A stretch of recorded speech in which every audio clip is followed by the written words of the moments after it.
Alô, amigos da RDK. Vamos à segunda parte da entrevista da história de vida do Nico Dallagnol, o Carlos, de 58 anos, né? Há 13 anos, 13 anos jogou futebol profissional e a primeira parte ele parou, indo para o Gaúcho.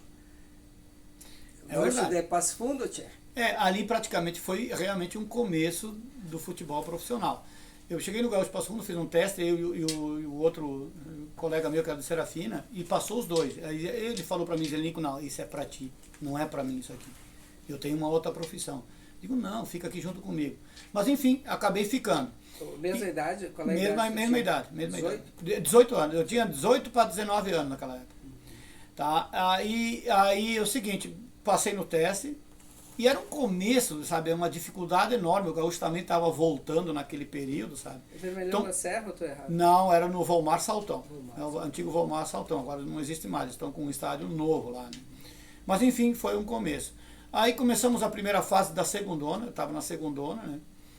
E começamos o campeonato com o João Carlos, falecido treinador João Carlos, ele que ele me observou, dizendo, não, esse menino tem potencial.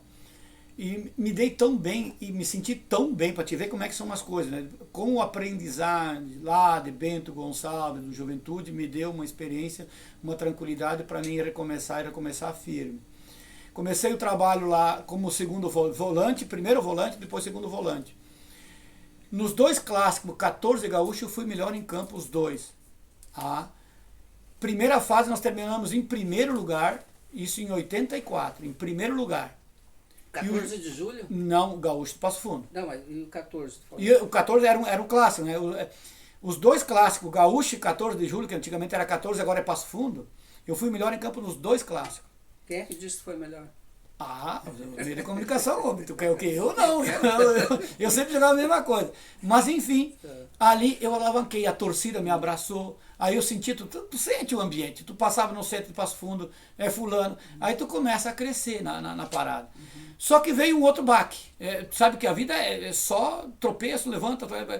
E um dos melhores da primeira fase, o João Carlos, não sei por um descuido lá que aconteceu com a direção, ele caiu. Ele estava classificado em primeiro lugar. Caiu, eles queriam um treinador com mais experiência, o João Carlos realmente não tinha, era o primeiro trabalho dele. Caiu o treinador que me adorava, digo, barbaridade, só o que me faltava, né? Agora que eu estou num ambiente bom, tudo, me veio o treinador, chama-se Ramos da Luz, aqui de Canoas, falecido também, lá pela idade. Tá, chegou ele aqui, já tinha mais jogadores experientes, porque a segunda fase era muito difícil, era mais difícil, e a terceira fase era um octogonal final. Tá, Qual chegou era o aquele. campeonato? Qual era o A campeonato? segunda gaúcha. Essa é a divisão de acesso que o Lajadense está jogando Divisão de agora. acesso. Tá. Chegou o Ramos da Luz ali, reuniu todo mundo, e aí já tinha vindo 4, 5 jogadores experientes, 2, 3 da primeira, e eu digo, ai, mas tudo bem, numa boa. Ele chegou na terça-feira para mim, fizemos um treinamento coletivo, na quarta-feira ele chegou para mim assim, ó. Ele me chamava de gringo beiçudo. Ô gringo, vem aqui do lado aqui, ó. Seguinte, ó. Eu sei tudo aqui, ó. O que tu fez no primeiro turno, na primeira fase aqui, foi melhor aqui, melhor aqui, melhor aqui. Infelizmente, quem vai jogar de volante vai ser o Jair. O Jair tem experiência, o Jair é um cara que já jogou comigo diversos anos, e eu já comecei a tremer, né? Digo, pô, caí. Tem a lateral direita pra ti aqui. Opa. Tu vai treinar a lateral direita no coletivo de quinta-feira. Vamos fazer o trabalho tático. Se tu for bem, fica. Se tu for mal, eu boto outro. Não dormi. A noite inteira, 2, 3, 4 noites, a semana inteira, tudo bem. Sempre, tá. jogou no meio. De volante, sempre no meio. Tá, tudo bem, vai. Não, vamos pro desafio, sem problema. Eu fui no coletivo, altos e baixos, mas eu digo, não, vamos pro estouro. Jogo seguinte. Quando eu chego, no jogo seguinte. Era no octogonal final. Era o octogonal que eu levei no octogonal final. O jogo seguinte era o jogo contra o Estrela, aqui em Estrela, em 84, quando o Estrela era o único time invicto do Brasil. Meu Deus. O time do Estrela tinha feito um cano de time. 38 jogos. 38 jogos, isso aí. Invicto. Digo, Jesus Cristo do céu, não, vamos embora. Viemos, descemos lá o barranco, aqui em Estrela. Mas tu estreou na ala aqui, não? Estreiei na ala aqui em Estrela. Porra. Pois bem, 1-0, Gaúcho de Passo Fundo. Tiramos a invencibilidade dele, gol do Ciro. Até hoje eu não me esqueço disso aí. Nunca mais vou me esquecer. Eu fui um dos melhores em campo. Na viagem de volta, ele me chamou. Ele estava sempre no primeiro banco, eu estava lá no meio, ele me chamou. Senta aqui do meu lado, Gringo. Por enquanto, não existe mais. É um titular só na lateral direita. Bom, aí eu dormia que nem um anjo, né? Pra te ver como é que são os destinos da vida de um jogador. Tu tem que ter desafio e encarar eles Ok, com... mas tu te sentia bem nas duas posições? Sim, não, depois, mas é que era uma novidade pra mim ali, Claro, sabe? claro. Mas eu joguei tão bem, eu me senti tão bem que esqueci do meio de campo. Eu adorava jogar no meio de campo, mas me apaixonei tanto pra lateral que a partir daí, esse treinador que desconfiou de mim, ele me empregou 3 anos seguidos. Mas tu trabalhava menos ou mais na aula? Ou de lateral? Ah, é muito parecido, né? Tanto É volante semelhante, é muito né? parecido, porque eu sempre fui um cara que gostava de apoiar, gostava de me apresentar na frente, então marcava, apoiava. O volante também, tu tem que marcar, tu tem que sair para jogar, sabe? É muito parecido. O trabalho, ele é praticamente, em termos de correr, de quilometragem dentro do campo, é muito parecido os dois, né? E eu estava te falando, ele, 3 anos, me alavancou no futebol. O cara que me desconfiou de mim, se apaixonou tanto que depois... Te levava junto. Sim, me levou para 3 outros times quando eu estava em dificuldade, ele que me empregou. Para te ver como é que são as coisas do futebol. Me senti ali que foi a alavancada final. E naquele ano lá... Tu tinha só 20 anos, nem isso. Sim, é isso aí, bem novinho, gurizão. E naquele ano nós somos vice-campeão. Subimos para a primeira divisão. Para te ver como é o primeiro ano realmente valendo como profissional. Subimos o Gaúcho de Passo Fundo. No último jogo, 2-1 contra o São José de Porto Alegre, em Porto Alegre. O segundo gol foi meu. Para te ver como é que são as coisas. A partir daí alavancou a minha caminhada rumo ao futebol profissional. No ano seguinte, quem me convidou foi o Lajadense, que daí eu vim para a região aqui. Em 85 nós jogamos o Campeonato Gaúcho. E em 86, o falecido Roário tinha me visto jogar, me fez um convite e eu optei para vir para cá. Eu optei para vir para cá, para Lajeado, parece que é o destino, né? Tu estava no Gaúcho? Eu estava no Gaúcho, na primeira divisão, optei para vir para o Lajadense em 86. E por incrível que pareça, também para a segunda divisão, porque também foi uma coisa muito parecida com o Gaúcho. Começamos com uma dificuldade enorme, subimos outra. Eu subi 2 times em 3 anos. O Gaúcho, posteriormente o Lajadense. E aí sim, aí graças a Deus alavancou, né? E aquele ano... também fizemos um time excepcional, acho que um dos melhores que eu joguei. 91 foi muito bom, mas naquele ano o nosso time era excepcional. A tua vida foi ligada a futebol a partir de 16 anos? Sim, sempre foi. O que eu tenho até agora, o futebol me deu. No profissional e depois na escolinha, agora, por exemplo, foi praticamente dentro do futebol. Tu casou jogando bola? Sim, foi dentro do futebol que eu consegui minha família. Eu vim para Lajeado. Não, mas eu disse, tu estava jogando quando tu conheceu a tua namorada? Sim, em 86 vim para cá, acho que no terceiro, quarto mês, né? A gente se conheceu e estamos juntos até agora. Eu e a minha mulher, né? Quem? Mas quem? A Dona Helena Maria Bazé. E assim, nós estamos juntos, temos uma filha que vai se formar agora no final do ano em medicina.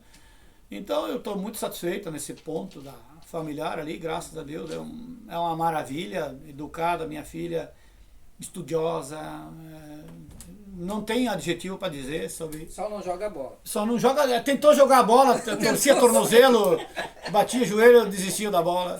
Foi estudar e graças a Deus tá numa boa.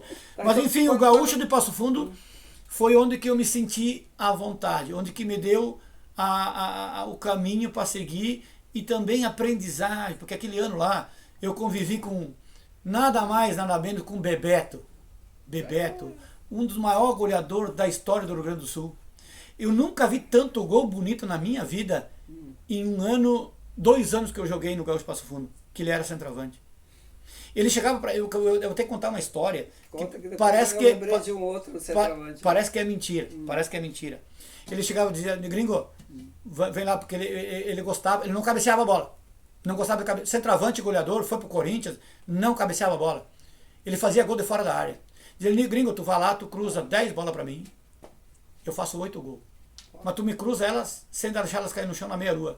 Tu cruzava, pum, gaveta. Pum." Eu digo, não pode ser verdade isso aí. Elton, eu vi tanto gol bonito de fora da área, de sem pulo. Sabe aquelas bolas de primeira? Que chegava a dizer assim, não é verdade que eu estou vendo. Então foram anos maravilhosos, aqueles 2 anos do Gaúcho do Passo Fundo, uma satisfação enorme, porque joguei com jogadores assim excepcionais, Gilberto também me deu muita experiência, e depois me alavancou para a vida. E o Lajadense também aqui, também foi um complemento da minha vida profissional para chegar aos 13 anos jogando futebol, porque também aqui se formou um grupo inexperiente no começo, meio experiente no meio, e no final um grupo altamente experiente, e os inexperientes, eu tinha um pouquinho de experiência, Eliseu, que também era um inexperiente, e o Cleuzinho. E os outros eram tudo nego cancheiro velho. Tudo cancheiro velho. Se sagramos também, subimos em segundo lugar, mas também subimos naquele ano. E naquele ano subimos nós, né? E Gaúcho e Passo Fundo, daí era Passo Fundo, não era nem Gaúcho. Uma história muito bonita. Nós jogamos em Erechim, né? Lá em Erechim, empatamos lá, subimos. E no meio do caminho, na serra aqui de Pouso Novo, se encontramos nós e o Passo Fundo. Paramos 2 anos fazendo festa no meio da 386. Muito legal, muito legal. Sabe? Então, e depois aí sim, depois daqui eu rodei para Concórdia de Santa Catarina. Dentro daquele ano posterior que nós subimos, nós jogamos a primeira divisão aqui, nos mantivemos na primeira divisão. Tive uma experiência excepcional da minha vida que poucos sabem, só os mais antigos, mas né, vocês que estavam naquela época também se lembram. Um dos poucos jogadores que jogou contra uma seleção brasileira. Eu tive o privilégio de jogar contra a seleção brasileira. Aproveita e avisa aí que a foto é minha. Tá? Exatamente. Tu estava presente, a mulher estava presente. Em livros, em jornais. Exatamente, foto de Alto de Andrade. Isso é um privilégio que poucos jogadores tiveram na vida. Tu sabe? tirou foto lá do Renato? Exatamente, do Renato, tinha Mauro Silva, enfim, foi também uma experiência maravilhosa daquele ano, porque nós éramos o time mais disciplinado do Rio Grande do Sul, do Campeonato Gaúcho. O jogo com o Falcão no meio do campo. Né? Exatamente, treinador. Tafarel goleiro. Tafarel não quis tirar foto. Pelé. Mas enfim, queira ou não queira, nós estávamos no meio de um ambiente... Eu ia te pedir isso, a tua alegria maior no futebol era fazer gol? Não por ser defensor, a minha maior alegria era cruzar. Mas tu fez gol. Sim, eu fiz eu acho que dentro do Florestal, eu não sei pelos antigos, né, mas pelo que a gente conversa, o gol de 86 contra o Estrela foi um dos gols mais bonitos e mais importantes da história do Lajadense. Realmente foi um gol excepcional, pena que na época não tinha televisão para ver, sabe? Foi um dos gols mais importantes, porque nós jogávamos um clássico contra o Estrela, estava 1-0, 2-0, decisivo, e eu fiz um gol de fora da área que furou a rede. Ninguém acreditou que a bola tinha passado. Furar a rede era um cano, né? Enfim, também foi uma história muito bonita. Mas eu de fazer gol era um pouco. Eu fiz gol importante. Eu fiz gol importante no clássico. Eu fiz um gol importante porque naquele ano, né, que nós subimos, nós perdemos a primeira partida em casa para o Passo Fundo e nós fomos jogar em Bagé contra o Guarani de Bagé e era um jogo importantíssimo. Se nós perdêssemos aquele jogo lá, nós podíamos até não chegar a subir para a primeira divisão. Ganhamos de 1-0, fiz um gol de pé esquerdo. Até hoje não entendo como é que o goleiro tomou um gol de pé esquerdo meu. Mas enfim, foi um gol. São poucos os gols. Eu fiz um gol no Gaúcho. Mais gol quanto era meio. No Gaúcho Passo Fundo, eu te falei antes, na última rodada, onde nós classificamos. E quando nos amadores, sim, nos amadores foi feito mais gol, né? Mas eu jogava mais no meio ali, né? Mas eu adorava, eu sentia a satisfação, porque era cruzar. Eu entrava em campo e dizia assim, eu tenho que no mínimo fazer de 4 a 5 cruzamentos até o final do segundo tempo. E onde que saía o gol, então aí era a minha satisfação por ser lateral, né? Ali era uma satisfação pessoal. Tu fez 4, 5 gols mais? Profissional foram 4, 5 gols, eu acho. Foi uma coisa assim. Amador foi mais. Amador eu fiz bem mais. Ganhou muito bicho aí? Bastante. Quando eu joguei aqui no Lajadense, você não vai tirar. Aqui ganhava bicho. Ó, 14 jogos no octogonal final, 13 bichos. No Gaúcho do Passo Fundo, 14 jogos, antigamente era octogonal final. Coitado do Javanello que pagava bicho. 13 bichos. Vamos continuar falando depois sobre isso aí, se der tempo ainda. Um abraço. Até mais, pessoal. Já voltamos.